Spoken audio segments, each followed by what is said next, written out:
Welcome to our September Hydrogen Talk, H2 Talk, today with the topic Hydrogen in the Next MFF. That's the multi-annual financial framework. So we have a 7-year financial plan in the EU. And we today tackle the question from the lab to market through coordinated funding and governance. Sounds big, but if we go to the next slide, my name is Yorgo Chatzimarkakis, and I would like to guide you as the CEO of Hydrogen Europe through this big topic. And we couldn't be more just in time than possible, as yesterday, 1 year after basically showing to the public the Draghi report, the big Mr. Draghi himself, Super Mario, came to Brussels and said, it's not enough what you're doing in Europe. I told you a year ago that we are lagging behind as European Union. And what are you doing, says the former Prime Minister of Italy and also former President of the European Central Bank. He says, if you're doing nothing, you are choosing Europe's decline. And then he says, you only implemented 11% of my recommendations. So that means 89% have not been implemented within a year.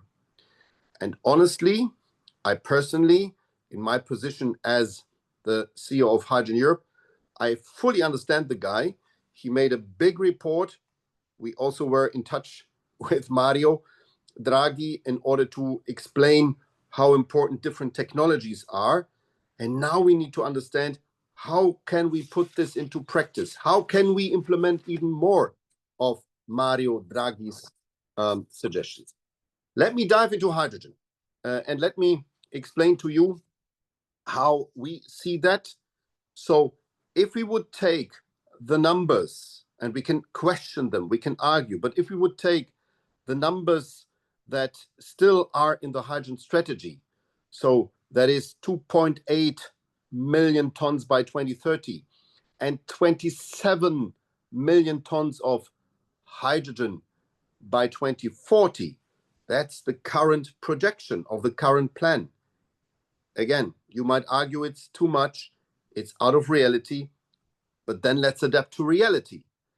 That would mean that we would have an investment need of 27 that we have an investment need of 1 trillion euro in order to get there, 1 trillion euro. And the funding gap by 2034 already would be 214 billion, because what we have directed to the hydrogen sector is much, much less. So far, the EU level public funding since 2014, without the IPCEIs, that's the important projects of common European interest that are normally funded by member states and excluding also national aid, we see a figure of 6.9 billion allocated by the end of 23. You might say, wow, that's a lot of money for hydrogen.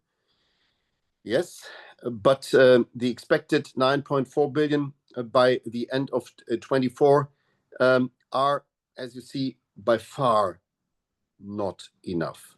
Let us add the IPCEI money, which is 13.8 billion. Sounds also great, but we had a special H2 talk on the IPCEIs, where we understood that it's fantastic to have been allocated so much money, but it needs to land in the project. And there we have the problem of national delays. First of all, European delay, then national delays. Let's have a look at how the others are doing it. So if we compare between the different ecosystems, and this is a crowded slide, but it makes sense to go through it. Let's have a look. It shows that the R&D intensity, so in percentage of GDP, is different in the EU, in the US, and in China, but not so different. So far, the US is leading when it comes to R&D investment as of part of GDP, with 3.6% of GDP. China follows 2.6, and the European Union is at 2.2. It's not so bad, but it's not leading. So we are basically behind. When you go to the public R&D focus, then you have a difference in scope. Let me start with the US, because the US has 92% very mission-oriented, especially in defense. So basically, public funding in the US in R&D goes mainly to defense and is very, very mission-oriented. We want to have this, and we fund this. In China, it's approximately 70% mission-oriented, and it's strategic technologies. Basically, the Chinese say, we want to be leading that strategic industry, clean tech, so battery, solar. We want to lead. We want to do a lot in R&D, in innovation, in order to be number one here. And they succeed, as we see. In our case, in Europe, we have a balanced approach, undirected, and it's 52% of public R&D focus, and it's more science-based. So we are the ivory tower, thinking, trying to have the right ideas, and we are not connected to our strategic industries, to our defense. And basically, we feel it today because we are vulnerable.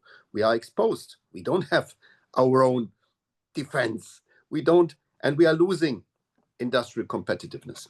So when it comes to business R&D, also in percentage of GDP, you see also differences here, leading US again, followed by China, and only then the EU. It's dramatic when it comes to venture capital. When it comes to venture capital, and you see this figure here in red, Europe only 5% share of the global, whereas the US has 52% and China 40%. Here you see already a huge difference. When it comes to defense R&D, which is a driving force in the US, and we can understand that a lot of it is dual use and then has also impact on civil use. The US is leading by far with approximately 50% of it, and China and Europe are below 10. So where does this lead to? The US leads the thermochemical hydrogen with 2.2 million tons FID, or operational, as the Hydrogen Council says. Hydrogen Council is our partner organization on global level. And this shows how defense and a mission-driven R&D and combined with deep venture capital markets accelerates breakthroughs. The Chinese model, also mission-driven, is scaling via industrial subsidies to cut costs and to dominate manufacturing. China emerges also based on that Hydrogen Council insight as a producer and consumer, but not only as a technology supplier. There are 9.2 gigawatt electrolyzer reached FID operation in China compared to Europe's 3.6 gigawatt. What do I want to say? Although we had a very good strategy, 2020, we came out with our hydrogen strategy 5 years ago with quite a big target. China has run and has gone, whereas we are a little bit stuck. And the IEA, by the way, reports even a higher gigawatt part of China, 18. IEA came out with their findings 3 days ago. So there's clearly a EU gap. We are very, very strong in science and in patents. This is also something that Mario Draghi said a year ago. Super, super strong, especially in patents in wind and in hydrogen.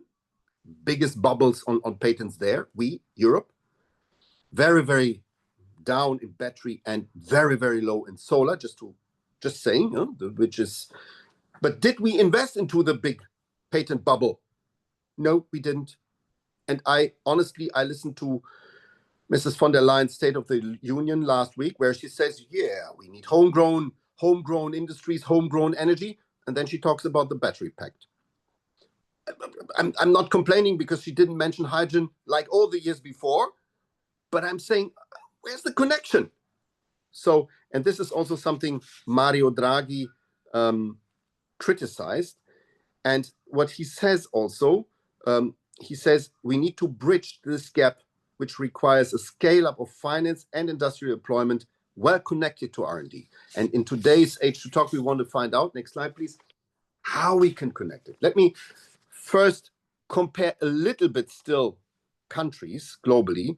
I'm running through it because we see here that when it comes to hydrogen funding, Japan is leading next to US. So US is far above. Japan is an old companion when it comes to hydrogen. They were, I think, the first to have a hydrogen strategy as a nation, as a country. And if you look here into it, India catching up, fine. Within the EU, Netherlands with Germany leading. The Germans have something which is interesting, which is demand-driven approach. And as we understand that the hydrogen industry, demand is very, very important. This is quite an interesting thing, and we understand that it might be something we need to explore a little bit more. Now, let me come to the next slide, which is to have a look at the competitiveness. What can we do in order to use the next MFF, so multi-annual financial framework, to have more out of it for hydrogen? So basically, there are different funds: European Competitiveness Fund, Horizon Europe. This is the Research Innovation Fund, Connecting Europe Facility, which is more infrastructure, both in mobility and in energy. And then you have the Innovation Fund, which is basically very, very close to climate issues. So here you see that we have in the EU MFF foreseen for 28 to 23 some key pillars for hydrogen. So we have in the budget nearly 2 trillion with a focus on competitiveness, decarbonization, and resilience. In the European Competitiveness Fund, we have 234 billion grants, loans, guarantees, Invest EU. These are the buzzwords here. And this is the core vehicle for hydrogen industrial scale-up when it comes to production, to storage, to manufacturing of equipment. Then, of course, we have the basis of our association, the FP10, so the Framework Program for Research, which is approximately 175 billion. This will be the successor of Horizon Europe. Most probably it gets another name. And then this supports, of course, R&I, demos, and partnership. And last but not least, we have the Connecting Europe facility with 80 billion, which is energy and transport infrastructures. Think about the fueling stations, think about the backbone for pipelines for hydrogen. And these funds are used for cross-border hydrogen pipeline storage hubs and refueling corridors. And I would like to add also the defense part. You see that down left, funding by topic and instrument. There you see that we have also a bigger chunk called resilience and security, defense, industry, and space. I'm saying that specifically because more and more we see that our vulnerability in Europe has a lot to do with no fuel supply. We need to import all the fuels, and if you need to import everything, you are quite vulnerable. We have tanks, we have planes, we have submarines, ships, everything, trucks, no fuels. And this is something we might need to bring into connection with the defense sector. I mentioned already the CEF, you see it down there, cut down in transport and energy, and the clean transition and industrial decarbonization funding.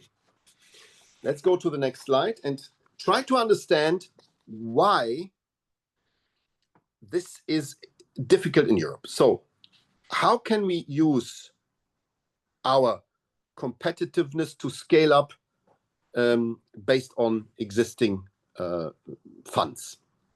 So we talked about Horizon Europe FP10.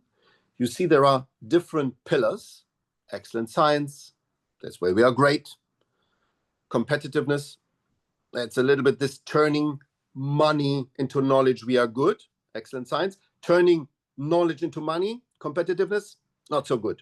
But this is where we need to become better. Then we have society, innovation, and the European research area.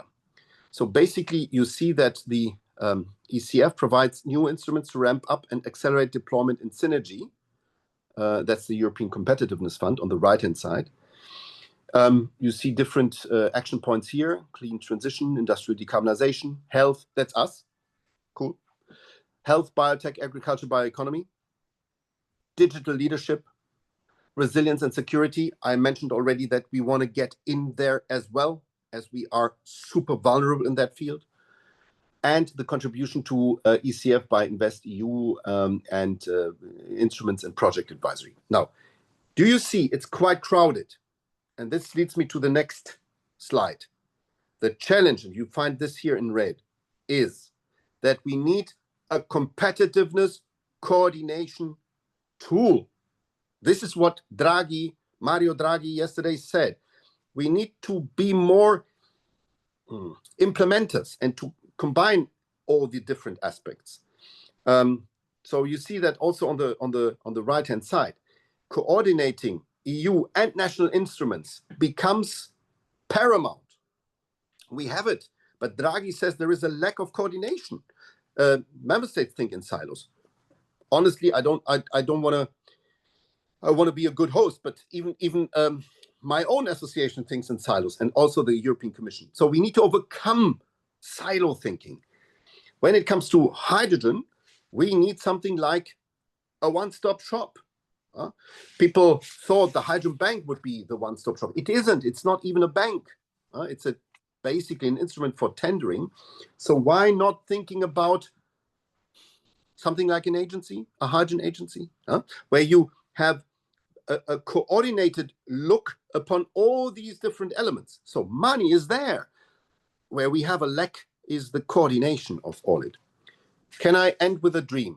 Next slide is my dream. So dream would be, and you see it down there, a seamless journey, one process, one application, multiple instruments in order to get to FID. So if we start with research innovation, which is FP10, which is this Horizon Europe follow-up, and then use for scale-up the European Competitiveness Fund, grants, loans, and equity, in order to then grow into IPCEIs, IPCIs, so the important project common European interest, to have an industrial deployment, which happens in some of the cases, in some member states. And we are proud of that, but it's not enough to compete with others in the world.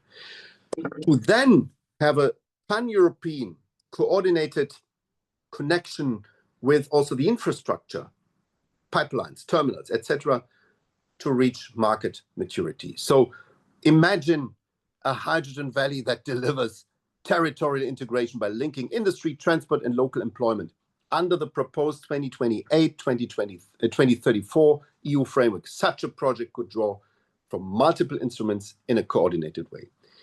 This is what we want to discuss today, and I'm extremely happy to start the conversation with one gentleman, one personality that knows this business and this process very well. Jens Geier, he's member of the European Parliament.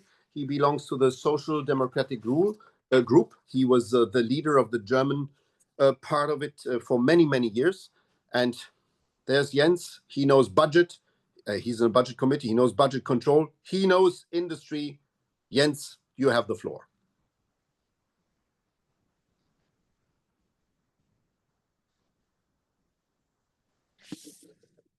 Not sure we can. Jens, again, it's a video, but we cannot hear him.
I've been told it's not working.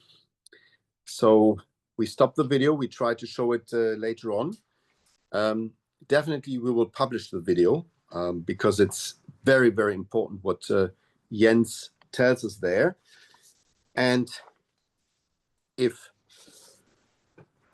the assistance allows, I would go directly to our panel today because then I would start our panel debate with experts in the field about the MFF. And in order to do so, I would like to welcome Christian Urjege from De Nora. I would like to welcome Salvatore Amico Roxas from DG Grow, the European Commission, so the industry part. Hello, Salvatore. Beatrice Coda, she's also from the European Commission and knows us very well. She's from DG RTD, so running the Horizon Europe program. There you have all the names. So Beatrice, Salvatore, Christian. And we have Alexander Gerbetz, who is from a smaller company, but representing also a Hydrogen Valley from Slovenia. He is from eCubes. I would start with Christian. I think he is prepared for that. And you are a flagship industry case. And we would like to hear from your experience. You're an active part also in the Clean Hydrogen Partnership. So basically the Horizon Europe baby, third generation. And so you know R&D funding for hydrogen and how it develops. Moreover, De Nora is part of an IPCI, the Northern Italian IPCI, which is a strong example of Europe's industrial scale-up potential. However, many deployment hydrogen projects across Europe still face funding struggles, and we discussed that, to reach final investment decision, FID. Based on De Nora's experience, what is the one thing that you would suggest in order to change? You have all the experts here. We are quite Italian today because I think Beatrice and Salvatore and yourself, you are Italian. But that's fantastic because Mario Draghi is also Italian. And so you are very well aware, because you might have followed the Italian public debate about that, very well aware of his role, of his huge reputation, of the big respect he receives, and of his harsh words. Basically, would you share this, and what can we do in order to connect research with deployment, in order to have a better deployment here? Christian, I would like to give the floor first. So thank you, Jorgo, and thank you for the opportunity. Yes, as you mentioned, I'm part of the Clean Hydrogen Partnership. I'm actually one of the leaders of TC1, so the sector of hydrogen production. And I belong to De Nora, the organization, an Italian company, as you mentioned, that has grown, multinational company grown in the electrochemistry. We have more than 100 years of experience. Our background was born in chloralkali, and so it is a well-established sector in which in the year we have contributed to create standards and let's say improvement in efficiency and benchmark.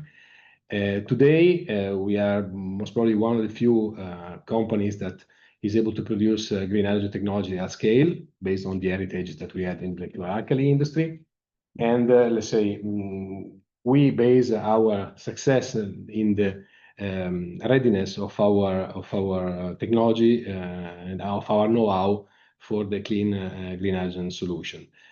We are a multinational company which has several partners and that is distributed all around the world. So I think one of the critical point here is the solidity of the supply chain that is needed in this business. And just to recall a little bit how we enter in the green hydrogen business at the beginning of the decade when the market started growing, especially we had a few large-scale projects surging, and to cite them, NEOM in Saudi Arabia and also the Stegra in Europe, we were between the few players able to support those ambitious ventures. And so in this challenging condition, we have started, let's say, already working on this market at scale. And honestly, as you mentioned, we have been able to also see which were the weaknesses of the sector. I think it is clear to everybody that, let's say, the grants and the subsidies are not enough.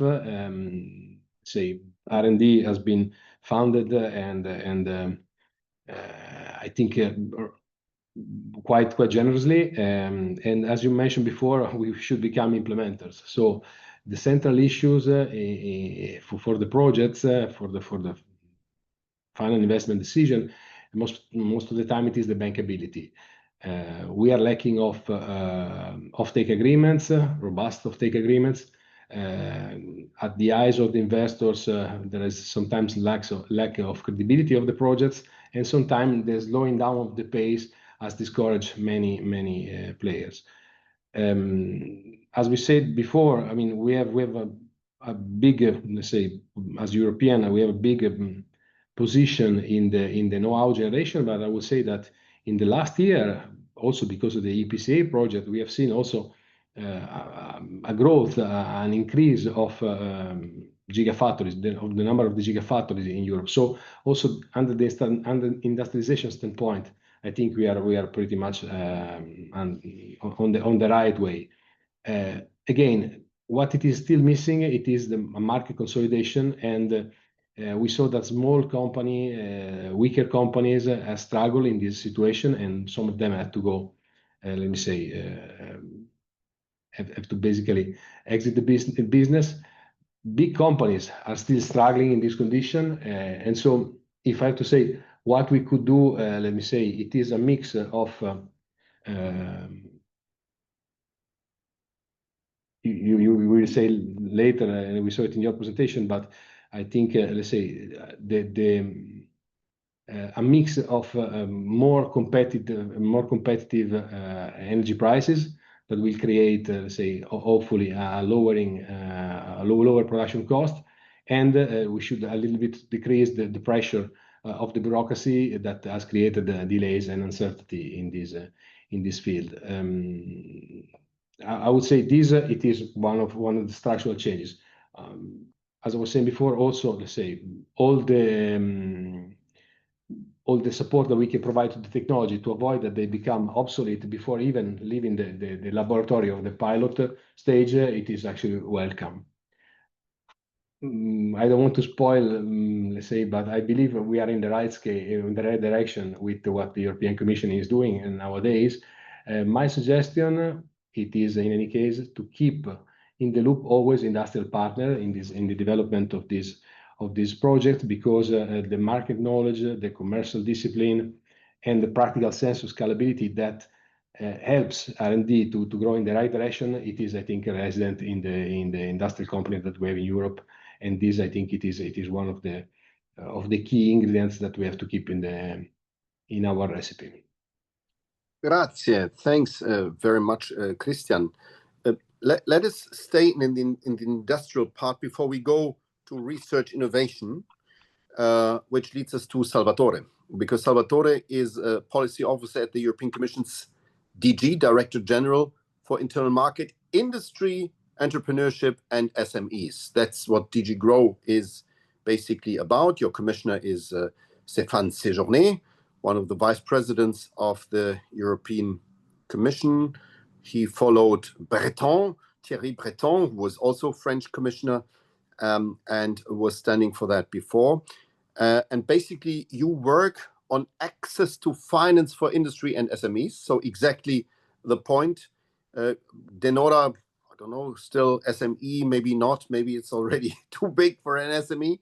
But definitely Alexander later on will speak for an SME. So you have more than a decade of experience in EU innovation and industrial policy. Previously, you were shaping the EIT strategy.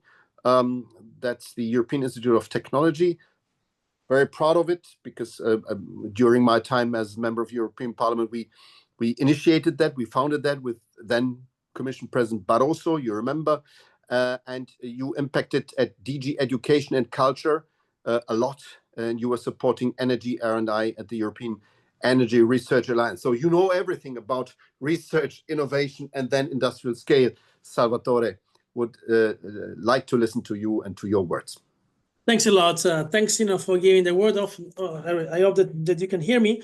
Yeah, just to add one point of clarification. I'm also part of the team that designed and is also negotiating the competitiveness fund. So I'm also deeply involved in the discussion on the current MFF. And so let me just give you some highlights or some, let's say, features, some of the key features of this new competitiveness fund, and how we think it could respond to some of the challenges that were correctly pointed out by Yorgo and by Christian. So first of all, the efforts this time is really for this multi-annual financial framework was really to try to simplify and to consolidate the overall system. As you well know, we have a number of different instruments that are scattered, that are also with their own priorities, very often with overlapping type of actions and very not clear focus and distinction one from the other. So I would say that a first important trait is consolidation. It was not a trivial exercise because, as you can imagine, there are lots of resistances in-house, and then you basically try to propose something which is still unknown, so like a jump in the darkness. We think that the consolidation is an important point, which is also functional to a number of other objectives that we would like to achieve through the competitiveness fund. And first and foremost is to provide support in a seamless way to the whole investment journey, ranging from research to the scale up, industrial deployment, manufacturing, and deployment. I mentioned this because we clearly, under the current MFF, we have gaps. We have clear gaps on areas where we can hardly mobilize resources. Believe me, I see this as a daily problem because speaking with stakeholders, but also with the colleagues, but also with other with members of the cabinet, that we receive a number of requests and also requests of information on how a business or an activity or a type of action could be funded. And we struggle a lot very often to find the right instrument and also the right rules also to apply for the funding of specific activities. So in order to achieve these, there is also a very important aspects that we need to consider, at least two, I would say. A very important aspect is the flexibility. So the competitiveness fund was really conceived in order to be flexible, to apply common rules with different to the whole package of the action, the resources that falls under his hat, and with the possibilities to also to support emerging priorities that on a normal, let's say, 7 years planning might not directly emerge from the beginning. An important point that was also mentioned by Yorgo, and that I really like that you mentioned, because it gives me a good hint, is also the type of the directionality that we would like to give with the competitiveness fund, and in particular the strategic focus. We saw as this is an important aspect of the programs and of the initiatives on the activities in the US and China. We do believe that there's also room, for us in order to provide support to strategic sector, and to this aim, the programs were designed following a structure under 4 windows, and will also have an embedded mechanism, or will also follow a mechanism. Maybe we'll mention later on how priorities would be identified. Let me also highlight one more important aspects that will also refer to what was mentioned by Yorgo, which concern also the mobilization of of funding instruments, any particular financial instruments that can be equity, debt, loans, and so on and so forth. We see this as a big challenge, to our instruments, to the EU instruments. So we had difficulties and hurdles, problems. We face problems to trigger and to mobilize private investments. To the ECF, and thanks to its flexibility, we aim to fully mobilize all the tools that EU has at its disposal to provide supports to beneficiaries. So this means that the program will not only be limited to grants, but it will also include financial instruments, funded and unfunded. That means budgetary guarantees as well as financial instruments like loans, equities. But it will also include blending on a pretty wide acception, in a wide, let's say, concept, meaning not only the blending between private and public resources, the mixing of public resources, but also the possibilities of mixing different types of aids or public aids, meaning grants combined with repayable form of support. So this was not done in the past, or if it was done, it was really done in a very small scale by the combination of support from different programs, but it was a pretty cumbersome process. And we really see that within one single program, this would be more easy to achieve. Just let me conclude for the part on the financial instruments that we really aim, and we are building on what we did on the past on the current multi-annual financial framework. So all the instruments are basically based and designed on top of what we have under InvestEU, which is the key investment program for the mobilization of investment under the EU. And I don't think that there's any other messages that I would like to pass at this stage. Maybe last one. I really know that we will have also sometimes also for questions from the public, from the participants. Let me underline that we have also some. I might not have the answers to all the questions that you might have, because there are a number of operational details that are still under discussion within the Commission. So please forgive me if I won't be able to provide all the details that you would like to have. But I mean, this is also part of something. This is part of this exercise for the creation of something which is completely new, and that has to show its impact. Thank you. Grazie. Thanks very much indeed, dear Salvatore.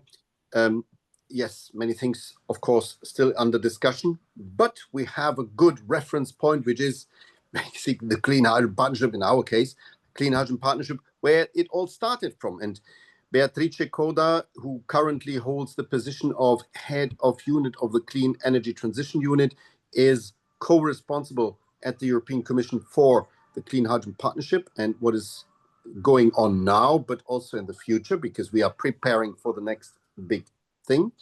In this Directorate General for Research and Innovation at the European Commission, she's a senior expert. Beatrice has more than 25 years of experience in the energy sector, spanning from R&D, deployment of energy infrastructures and technologies.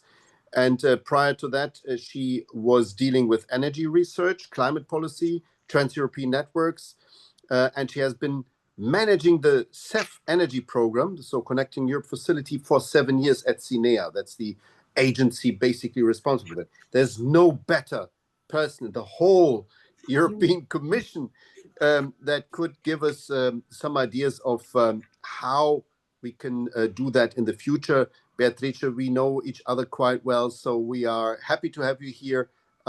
Please, what's your take in order to get out of this Draghi criticism that we heard yesterday?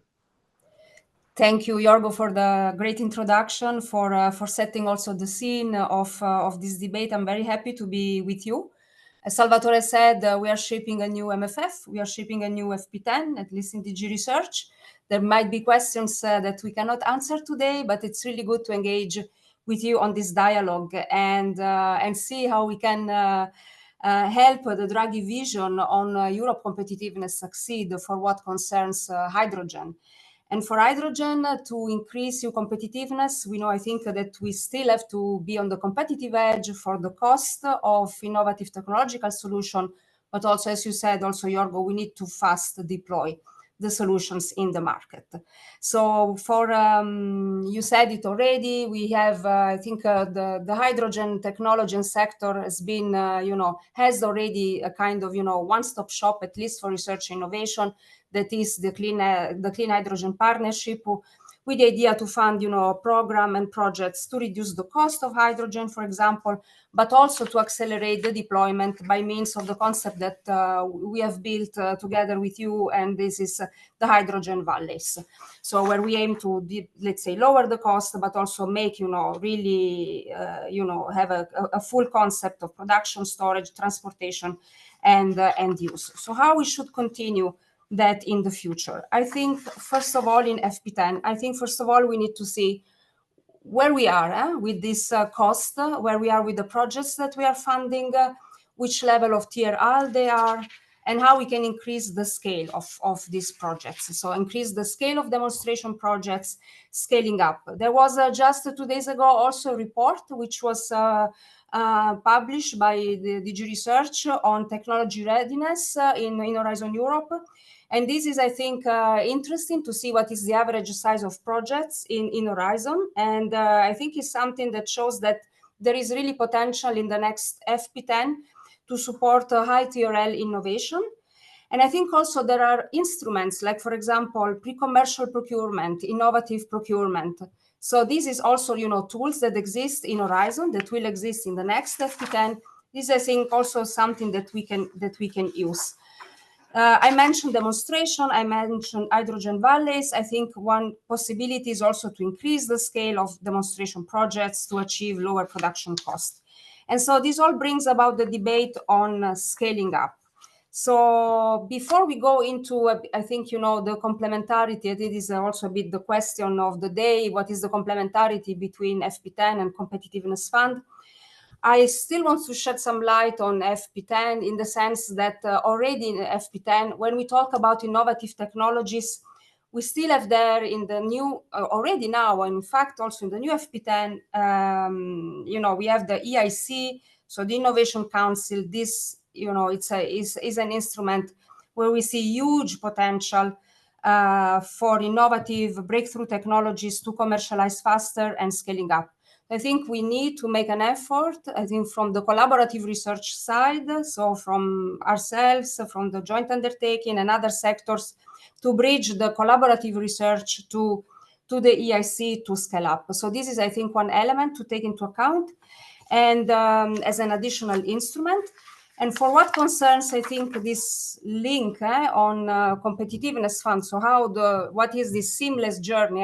Jorgo, you said this is your dream, that we have really this seamless journey. And I also really personally hope that this dream will be realized, that we can really make this transition from R&I, from low TRL to deployment in a very, very fast way. And that really betting on linking collaborative research to competitiveness fund with a coordinated governance mechanism is really, the way we really prove to be successful. And for this, we need to work in the Commission, but we also need your help, I think, to work really on the details on how we will deploy, the technologies piloted in Horizon Europe and bring these projects, bring these technologies at pilot phase or at TRL 7, say, to competitiveness fund.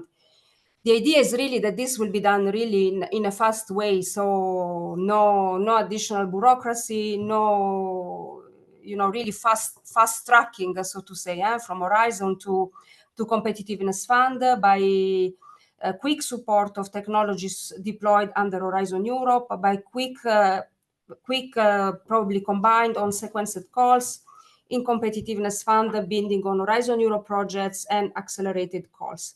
So this is a bit, I think, the way we need to work between FP10 and competitiveness fund.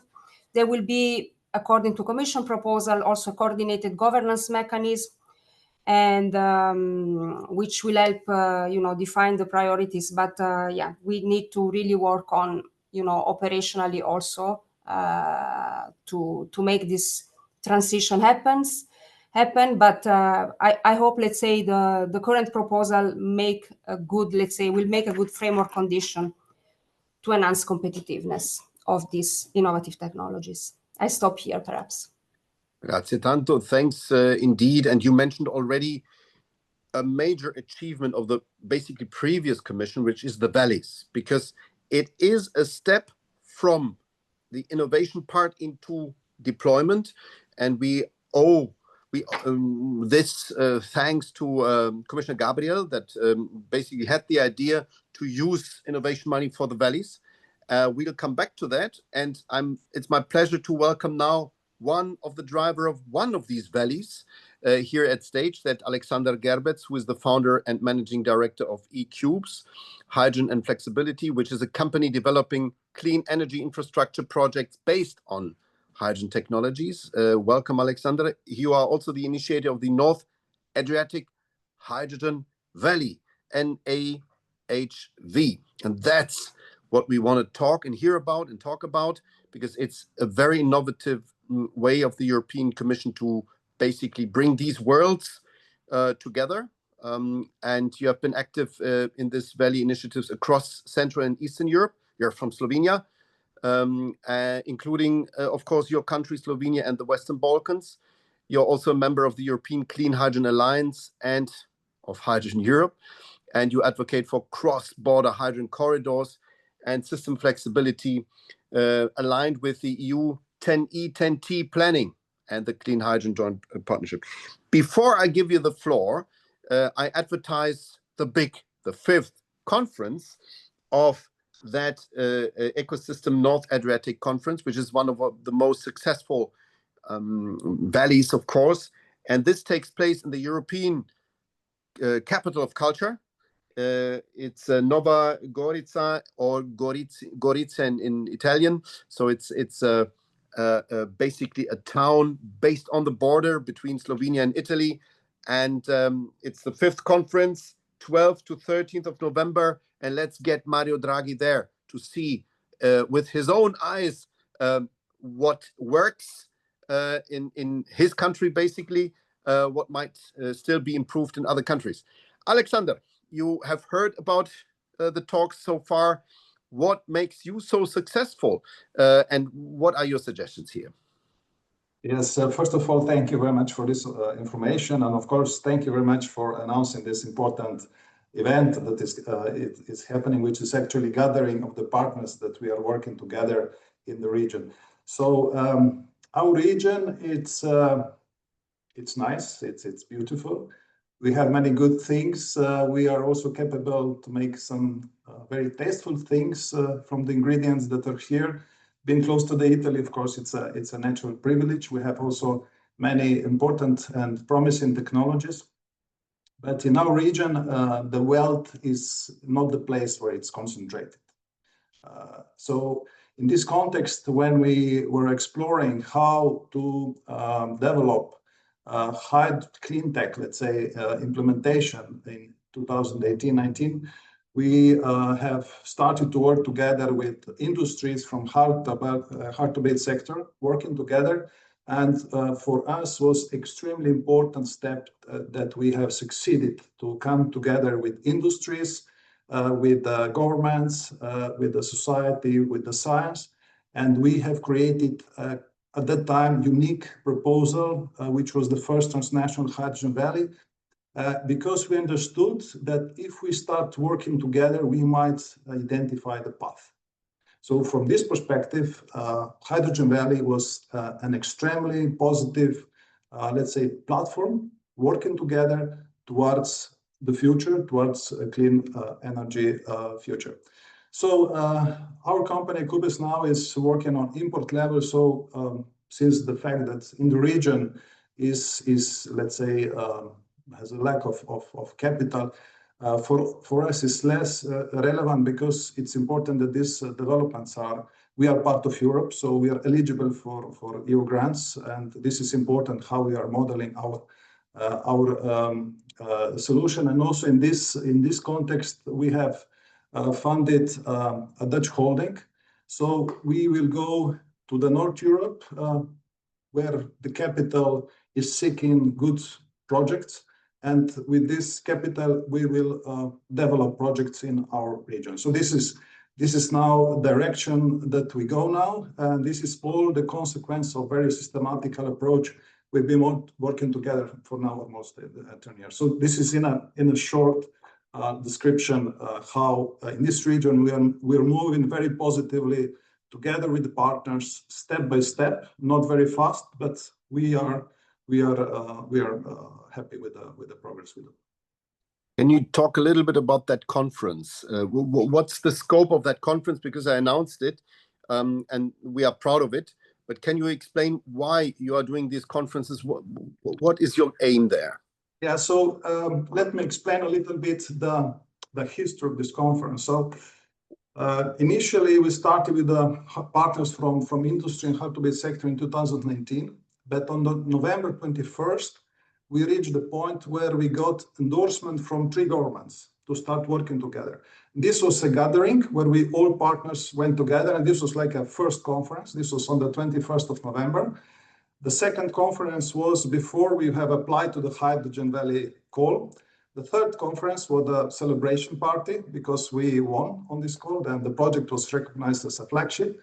And of course, the last year we have been working on the fourth conference together with partners, which includes off-takers and technology partners, working together to find a way how to deliver affordable green energy on demand. So this is objective of this is our mission, let's call it together. And our approach, we could compare it like a cooperative as an example, because this table of energy transition, we understand it's too heavy for one single entity to hold it. It's important that we all keep this weight and that we lift it simultaneously. So this is so important, understanding about simultaneous development across entire supply chain, because this is then the way how we can integrate innovations, we can further develop them simultaneously. And in this context, it's important that, for example, North Adriatic Hydrogen Valley, we started with 17 pilot projects. Then with this step, we have got another funding from I3, which is NACIP. We wanted to bring partners from financial sector in cities. And so the conference is actually gathering of the partners working together, but also about 50% of the conference is dedicated for transgenerational dialogue. So what we do together with University of Ljubljana and Trieste and this United College from Duino, we are working with the young people, supporting them, developing view on a hydrogen economy in the future. And that's why I think when you mentioned the most famous banker from my perspective, he would love if he could join us. We do exactly what he's saying. Yes, that's perfect.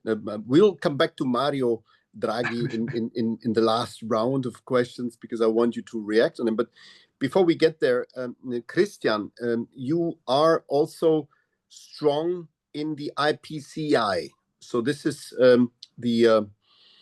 basically the European thumbs up program with national money involved, because it's based on, in your case, money from especially Italy.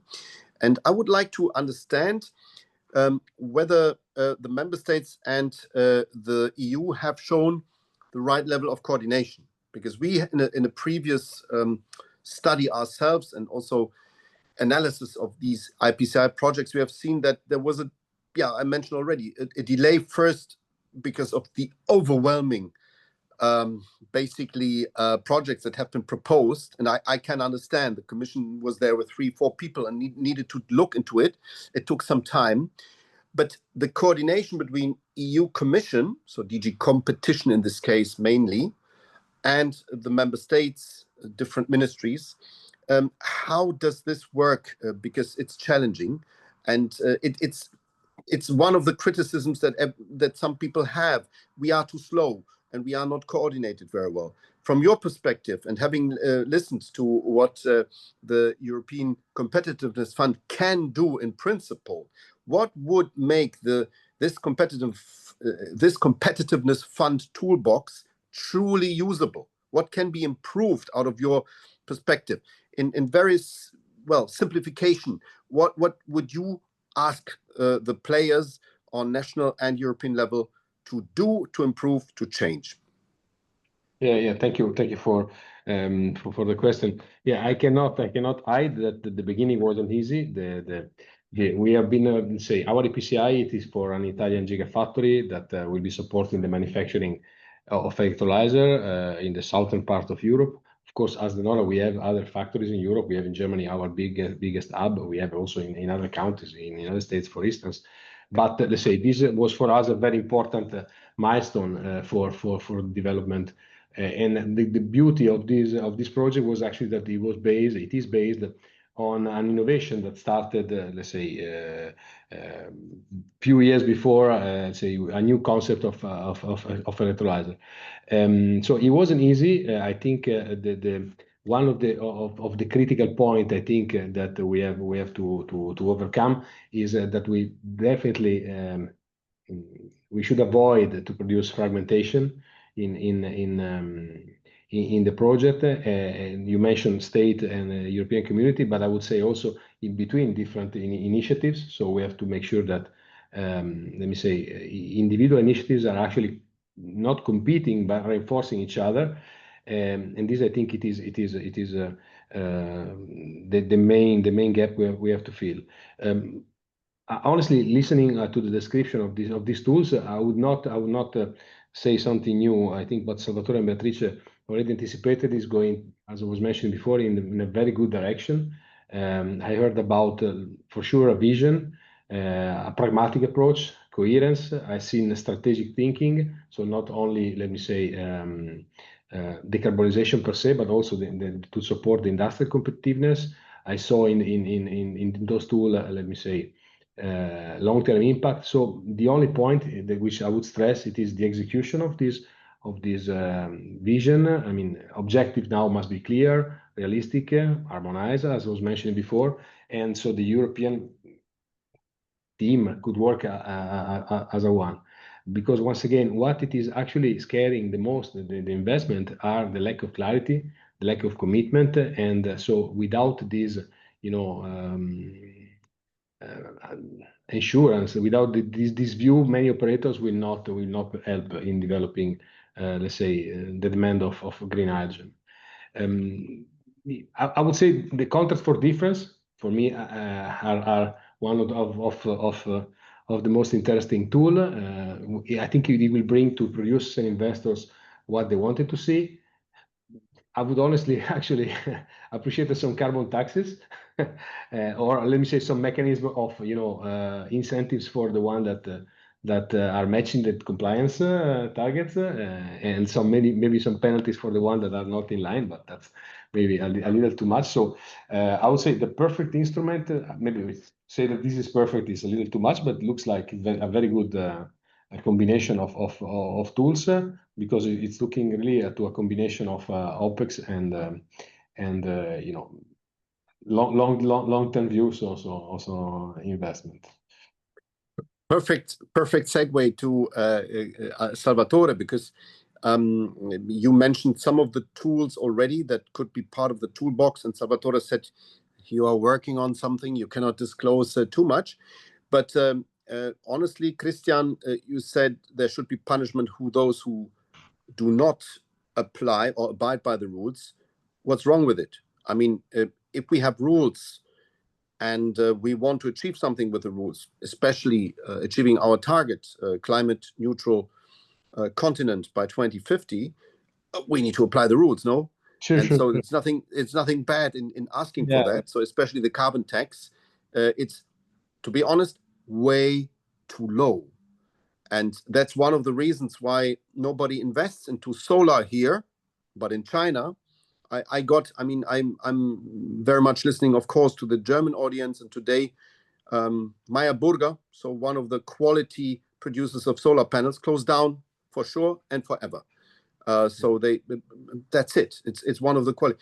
And why? Because there is no real incentive to invest into it, because the level playing field is not there.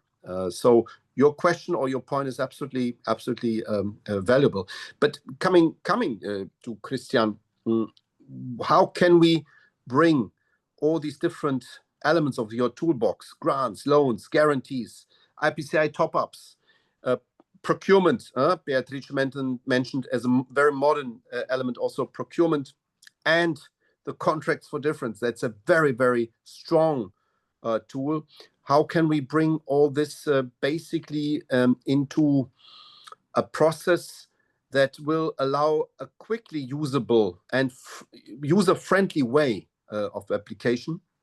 I also have one question here, or part of a question in our chat, where one of our attendees asks, he says, Europeans put more money in savings accounts rather than in investing in companies.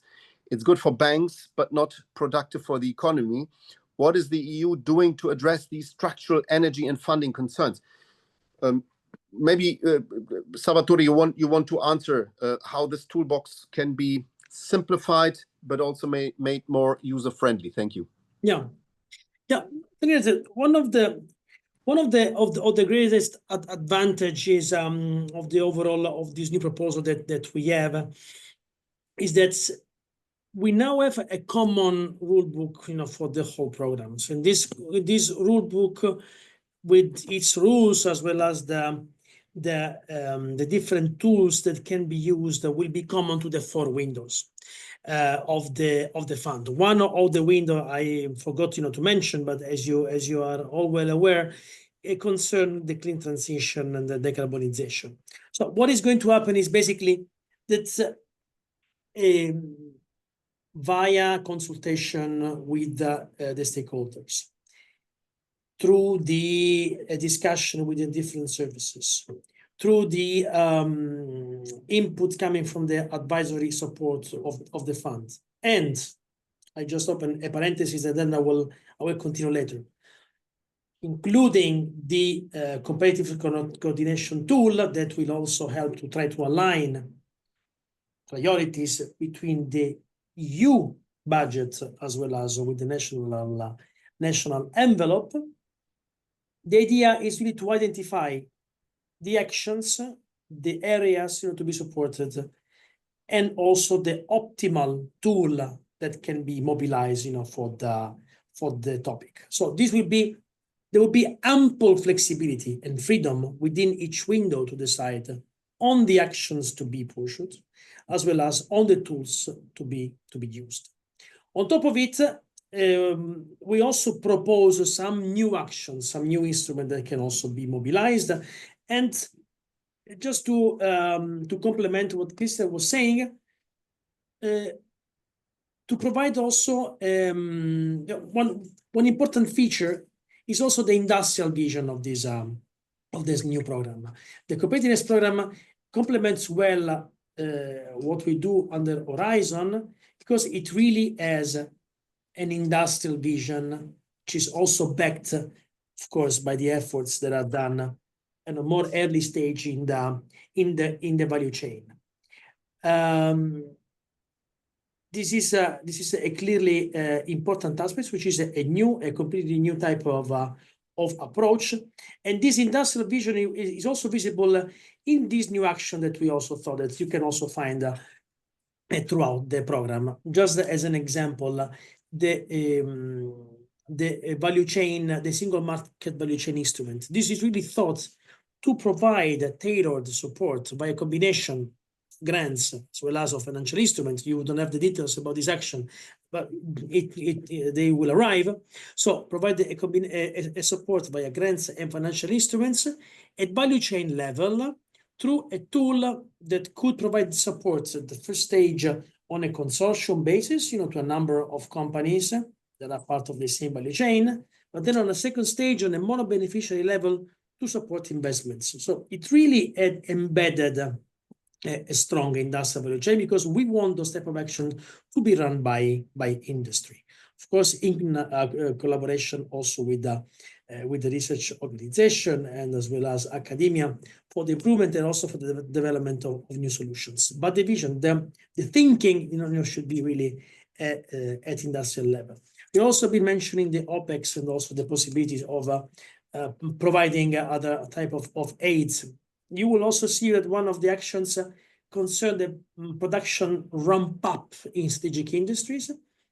That is really an action that is specifically conceived in order to overcome some of the hurdles that we have under the current MFF, that unfortunately we have to stick to the financial regulation. But thanks to that action, if then we pass the discussion with Council and Parliament, we will be able to provide new supports, to the production ramp up, also to existing manufacturing plants, and so basically they're derogating from this non-retroactivity principle.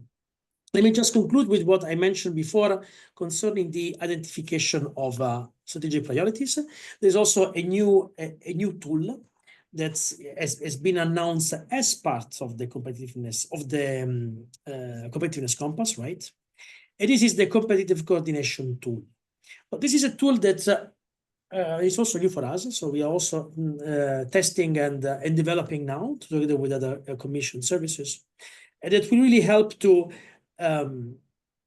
address, as say, the alignment between EU budget as well as member states resources, align it on key strategic policy areas that are that are critical for European competitiveness. This is not going to be a duplication or something that we already have around, but the tool aims to be on paper agile. It should be not bureaucratic at all. It should leverage on the European semester and on the budgetary cycle, and should focus on strategic cross-border priorities at EU level. An important aspect that I would like to mention is that the concept is currently under testing. There are a couple of testing of this approach that are ongoing, and that will help us basically to understand how this is going to work and how to scale it up, for the next MFF. So for the time being, it works at pilot level. Well, I can anticipate. I'm sure that you heard about rumors that there will be a communication on the competitiveness coordination tool in autumn, and it will basically be based on this first experience, on this first pilot that are currently big. Thank you. Excellent. There's one short follow-up question here from João Santos. Yeah. Are there any plans to build a platform which will centralize and combine all the grants and incentives, including reporting and feedback on them across all the member states? A very concise question. Is there any plan? This is a very nice question. We saw that there have been already some attempts on this topic, especially on some strategic sectors. I'm mentioning the STEP platform. I see that the colleagues, are struggling a bit, to make this the whole platform working. I'm not sure that this is going to be one of the goals, to try to have a pan-European platform that would include also national tools and national aids. But the more let's say collaboration, and then also the possibility of transferring or sharing some tools within member states for the management of grants, I think that it is never ruled out. So we are always open for this. But as far as I know, I don't think that there's any plan for them for having a pan-European platform as let's say an extended version of the STEP platform. I don't think that this is the idea for the time being, but maybe there might be some sectoral initiative where these where the different contribution, the different actions and projects funded at national and EU level can be combined and be better represented. Excellent. Before I come with three questions, short questions to Beatrice, here's a comment from Ireland, Paul McCormack, saying Hydrogen Ireland advocates for a reconfiguration of emission fines, just to put that into perspective, redirecting them as upfront investments into clean energy innovation. Very interesting. Punitive mechanisms alone cannot deliver systemic change. By transforming fines into strategic funding streams, we convert penalty into progress, a little bit what the EIT does, accelerating decarbonization while rewarding innovation. This approach aligns fiscal responsibility with climate ambition, ensuring that regulation becomes a catalyst, not a constraint. Very interesting. Thanks also for the other comment, Paul, that you made. So regarding the demo projects, there's one question, Beatrice, how long is Europe going to be making demo projects, referring to China where demo is over and they go for application, so demo projects. But I have also another question here for you. What about partnerships with EU neighboring countries? What could be done additionally to achieve the stated goals with neighboring countries? And then I have here an interesting question about the split. So and with your experience, you know very well about this. In Horizon Europe, H2 funds are split between the Clean Hydrogen Partnership and the Clean Renewable Energy Partnership. What do we have? Why do we have such a repartition and not a single fund? Maybe these three questions are to you. Thank you. Jorgo, do you want me to start with the questions first, yes. perhaps? So yes. I think, yes, the one on the hydrogen partnership and clean transition partnership is quite interesting because it shows a little bit, let's say, that we have had so far at least different mechanisms and also different views also in terms, of member states coordination. Because while the clean hydrogen partnership is very much, let's say, industry and research driven with, let's say, private public, let's say, joint undertaking, the other one is a partnership which is co-funded by the Commission and 27 member states. And this is a partnership of the SET plan, the Strategic Energy Technology Plan, which is our main, let's say, policy umbrella to coordinate the Commission with the member states. And I'll come back to that. And that shows how difficult it is to prioritize and to agree all together on what are the priorities for Europe.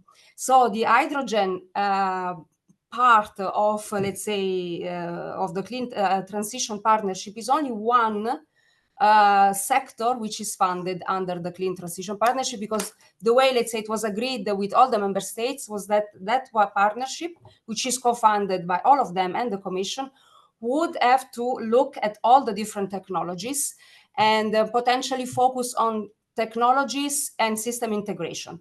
So the priorities are changing, are slightly, let's say, different than the one on the hydrogen partnership. And this was the vision that the member states and the Commission agreed when they launched the clean energy transition partnership.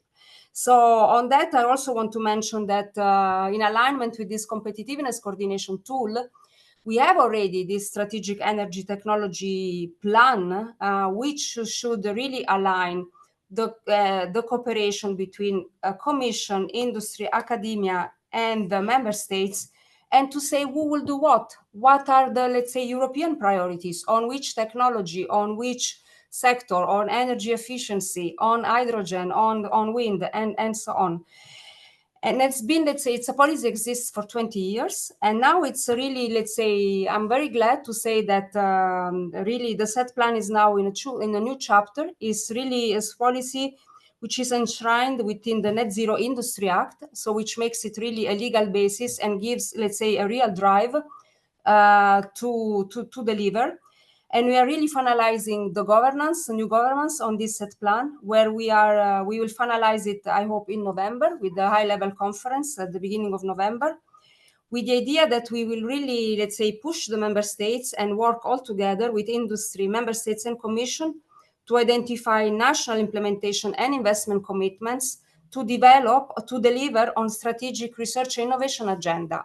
And I'm very glad also to announce that some member states pushed the inclusion of hydrogen in the set plan, namely Germany pushed, let's say, to have first a temporary group, a temporary task force, and now these efforts, which will make it that we have the common implementation plans also for hydrogen, will become very soon, let's say, really reality. So this is about the difficulty of coordinating investments, planning, with member states and the Commission and let's say in the industry and academia in Europe. So I hope that this will all merge together with the competitiveness and coordination tool, because we already have the tools, so we don't need to, in some areas, we don't need to invent more.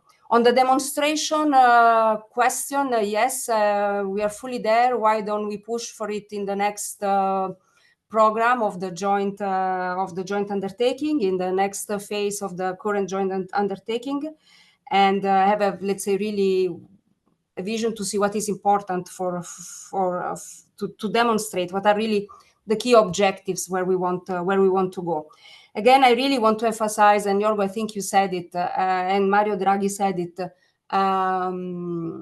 We are not, let's say, we are many member states. There are many interests. There are many different priorities. So aligning really deeply alignment of let's say, of investment and putting really, efforts and money all together with agreeing on strategic objectives. This is what will make us deliver in the depth. This is what Mario Draghi wants from us, from all of us, let's say, to do, not only from European Commission, but for all the forces united in Europe.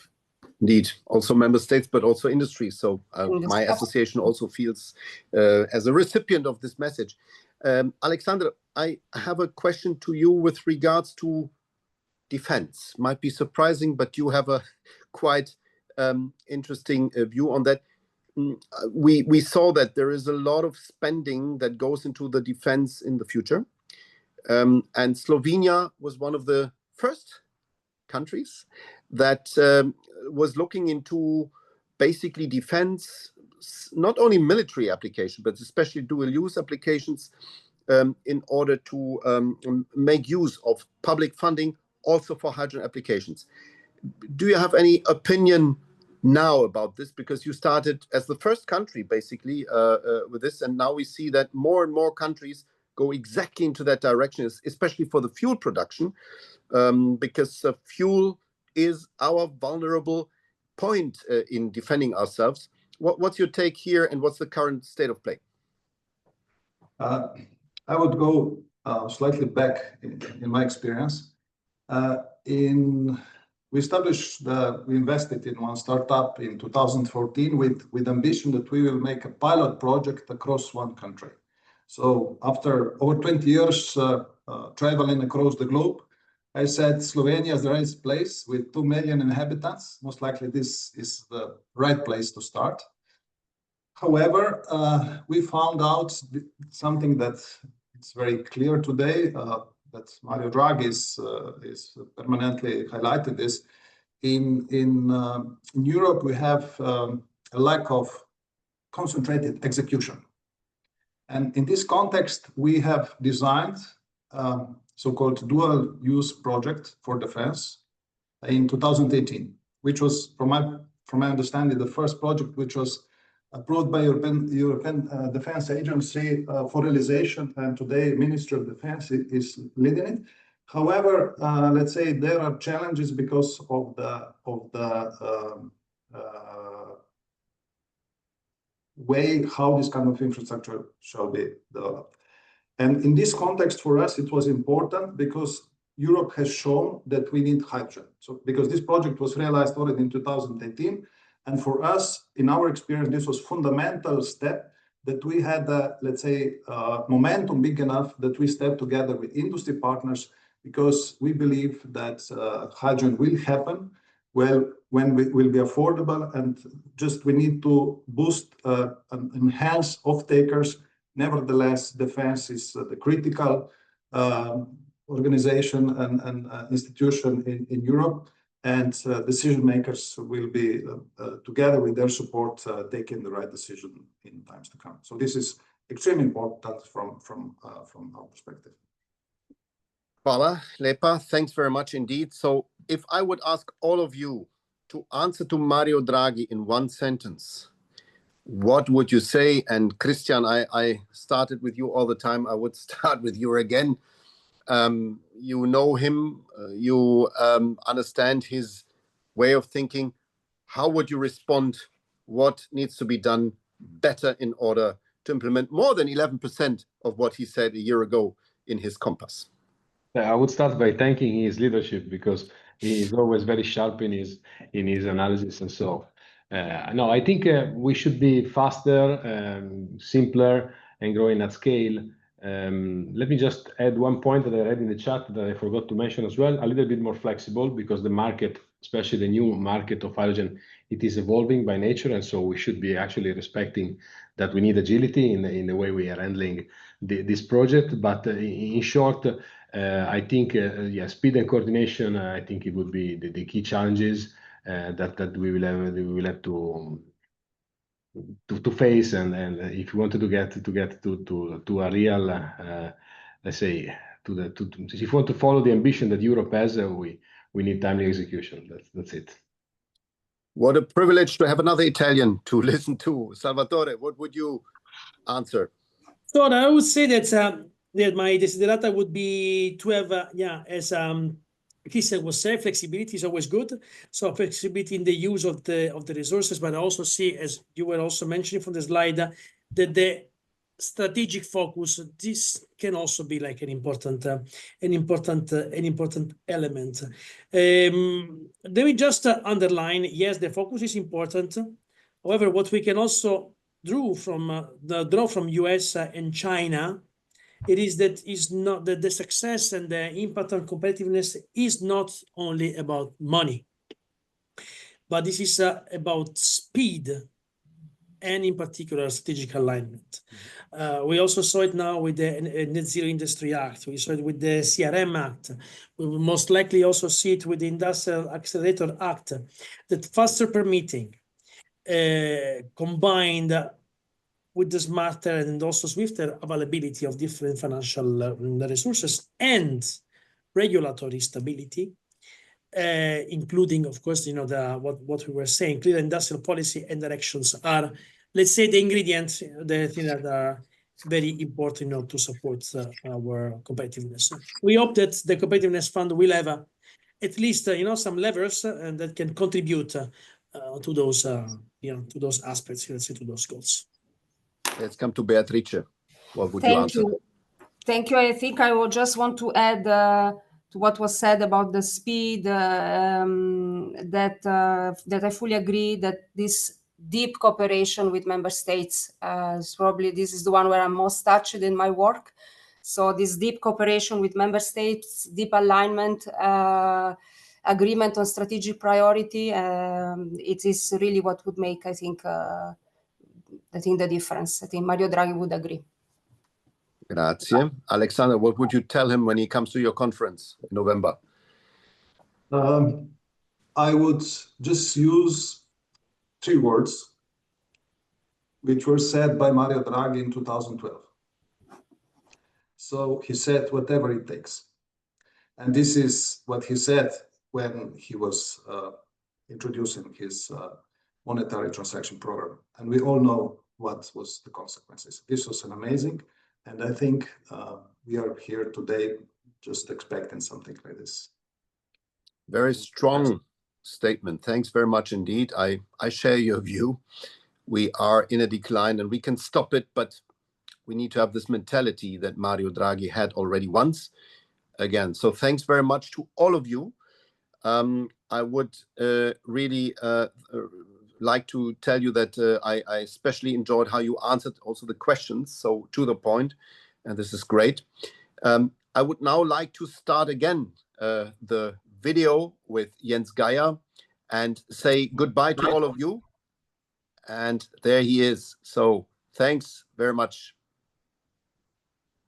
Good afternoon from Essen. The European Competitiveness Fund, ECF, is a proposed consolidated EU fund within the 2028 to 2034 multi-annual financial framework, the MFF, designed to streamline and better coordinate strategic EU investments. Its amount, according to Commission's proposal, is 409 billion euros plus 41 billion of the Innovation Fund over the 7 years. Key goals include strengthening European competitiveness in strategic technologies, consolidating existing funding programs, de-risking private investment, and accelerating deployment of industrial-scale projects. Hydrogen is explicitly named as one of the strategic technologies the ECF should support. The ECF is a sole category of the MFF. It is worth mentioning that support for the energy sector and so for the hydrogen producers and transporters can also come from the national and regional partnership plans in Category 1 of the MFF. The Commission proposes that these plans will replace the cohesion funds. Hydrogen, particularly renewable, the green one, and low-carbon hydrogen, is a core strategic technology for the EU. Relevant funding instruments and initiatives today include the Innovation Fund, a major EU funding program financed by ETS revenues, supporting highly innovative low-carbon technologies, including hydrogen. The European Hydrogen Bank and its auctions support mechanisms awarding fixed premiums to renewable hydrogen producers to bridge cost gaps and accelerate deployment. The Clean Hydrogen Joint Undertaking is still there, a public-private partnership supporting research and innovation in hydrogen technologies. And finally, the Hydrogen Valleys and regional ecosystem initiatives, targeted regional projects combining production, distribution and demand across sectors. The ECF could play several complementary roles across the hydrogen value chain. Each role brings benefits as well as uncertainties. Potential roles would be the scaling up of hydrogen value chains, financing from research through manufacturing and deployment. Benefits: it accelerates deployment and cost reductions. The challenges: coordination with existing funds and IPSAs. It could be simplifying funding architecture, single gateway and rulebook to reduce administrative burden. Benefits would be easier access to project developers, the challenges: a complex legal and institutional integration. Or mobilizing private investment, using public funds, guarantees and co-financing to attract private capital. The benefits: unlocks larger capital pools, and the challenges: terms of risk sharing and ensuring sustainability criteria. Fastly implementation of IPSAs and cross-border infrastructure, support pipelines, electrolyzer manufacturing and storage. The benefits would be spreads of cost and risk in other member states, challenges project selection, aid state rules, permitting. Cost and competitiveness. Renewable hydrogen remains more expensive than fossil alternatives. Premiums or other supports are needed to scale production. Regulation and certification. Clear rules on additionality, life cycle emissions and certification are essential to ensure clean hydrogen, but a balance between clean rules and affordable supply must be found. Infrastructure and supply chain. Electrolyzer capacity, renewable electricity supply, grid upgrades, transport and storage must scale concurrently to avoid bottlenecks. Permitting and public acceptance. Large projects face permitting delays and potential local opposition. Reforms and community engagement are required. And global competition, competing large incentive programs in other jurisdictions, for example US or China, could put European industries at a cost disadvantage if the ECF is insufficient. Key developments and implementation mechanisms in place or being deployed include the European Hydrogen Bank with its auction mechanism under the Innovation Fund to provide premiums to renewable hydrogen projects. The Innovation Fund auctions with committed grants to multiple hydrogen projects to help bridge the cost gap. hydrogen mechanism and support platforms, the EU coordination tool aiming to match supply and demand and support infrastructure and finance, and policy alignment efforts. The ECF proposal explicitly lists hydrogen among strategic technologies. Further negotiations are ongoing to define precise allocations and instruments. I'd like to give a short forecast in 3 scenarios. The first one is to assume that the ECF is well funded, that is above 100 billion for strategic investments in the time frame, and that is a proposal of the Commission designed to coordinate with existing funds and de-risk private investments. The outcome would be that the EU gets close to the 10 million tons of domestic production hydrogen target and scales strong exportable manufacturing capacity for electrolyzers and components. The hydrogen valleys would proliferate. Pipeline networks and storage infrastructure are expanded, and the risk would be requires a strong political consensus and fast permitting reforms to achieve scale. A moderate scenario would mean that the ECF receives less resources, between 40 and 60 billion euros over the time frame. Only partial coordination with the Innovation Fund and some fragmentation remains across member states. The outcome would be that the EU achieves roughly 5 to 6 million tons renewable hydrogen domestically by 2030. Imports supplement domestic supply. The electrolyzer manufacturing partly relocates to low-cost regions. Europe maintains niche strength in advanced components and standards. And the risk would be a two-speed Europe with leading and lagging member states. Competitiveness gains are partial. And the most pessimistic scenario, in which the ECF is constrained and fragmented and the member states would rely more on national schemes, would have the outcome that the EU attains only 3 to 4 million tons renewable hydrogen by 2030, with heavy reliance on imports for scale and cost reduction. Electrolyzer manufacturing in Europe contracts. Many hydrogen valleys remain at pilot scale, and the risk would be strategic dependence on external suppliers and missed climate and industrial targets. Given current political and budgetary dynamics, a moderate ambition scenario is for me the most realistic. Hydrogen scales significantly, but the EU is likely to fall short of the full 10 million tons domestic production target and rely on imports to meet total demand. How will the ECF distribute the money? Key design and distribution features will be a single rulebook and single gateway, simplified eligibility, harmonized evaluation and reporting procedures for applicants. The thematic windows, at least 4 priority windows: green transition and decarbonization, digital transition, health, biotech, agriculture and bioeconomy, defense and space. Full investment journey will be supported from early research and innovation through demonstration, scale up and deployment. Multiple instruments will be available depending on project stage. Grants and financial instruments. Non-repayable grants, loans, guarantees and equity type instruments designed to mobilize private capital, possible use of public procurement to accelerate deployment and leveraging private investment.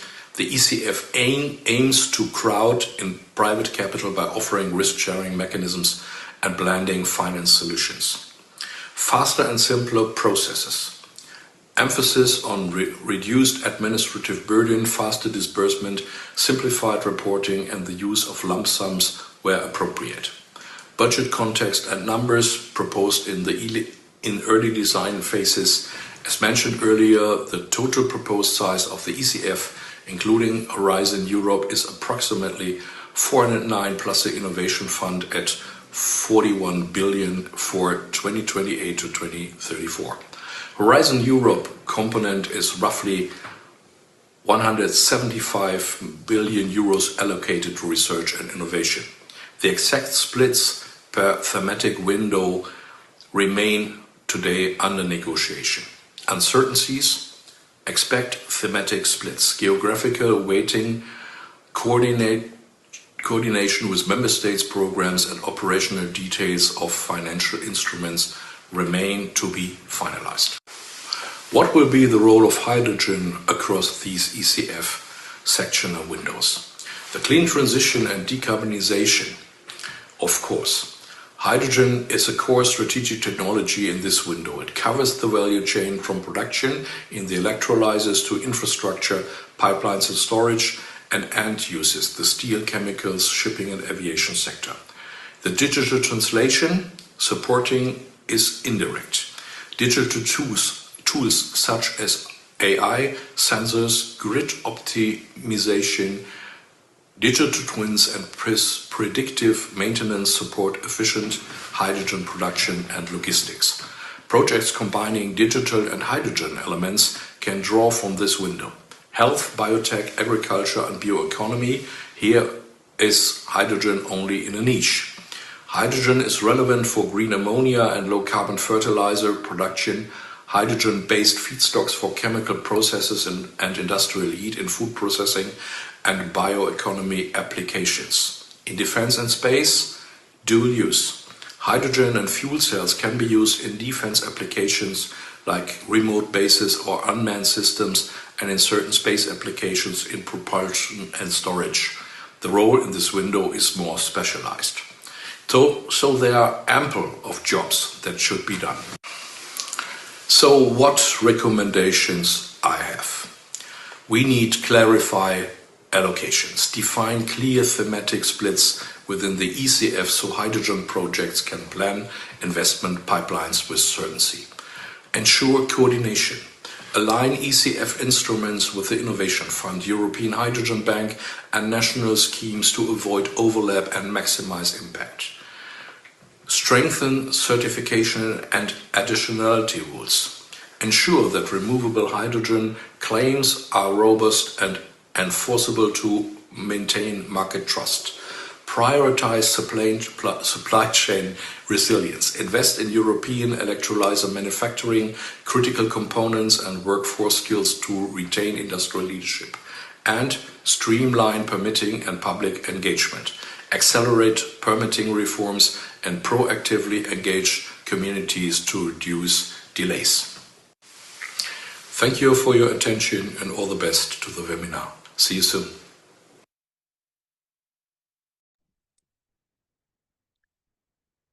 Many thanks to Jens Geier, who is one of the outstanding members of the European Parliament.